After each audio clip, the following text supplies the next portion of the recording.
మాలేగావ్ అనగానే దేశానికి గుర్తొచ్చేది 2006, 2008 నాటి భీకర పేలుళ్ళు.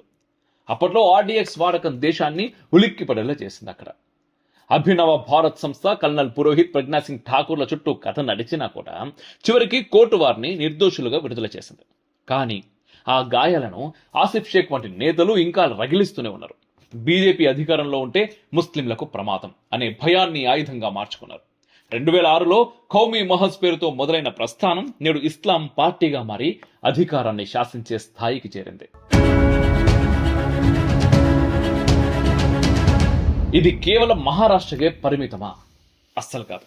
ముస్లిం ఓటర్లు ఇప్పుడు కాంగ్రెస్ వంటి సెక్యులర్ ముసుగు పార్టీలను నమ్మడం మానేశారు. వారు తమ సొంత మత ప్రాతిపదికన ఉన్న పార్టీల వైపు మొగ్గు చూపుతున్నారు. మహారాష్ట్రలో మజ్లిస్ పార్టీ 114 వార్డులను గెలుచుకున్నది. శంభాజీనగర్, అమరావతి, నాందేడ్ వంటి పట్టణాల్లో బాగా వేస్తున్నది. బీహార్లో ఇప్పటికే మజ్లిస్ ప్రభావం మనం చూసాం. బెంగాల్లో హుమయూన్ నాయకత్వంలోని జనతా ఉన్నయన్ పార్టీ, అస్సాంలో బద్రుద్దీన్ అజ్మల్ నేతృత్వంలోని ఏఐయుడిఎఫ్, కేరళలో ఎస్డిపిఏ అదే పిఎఫ్ఏ రాజకీయ విభాగం.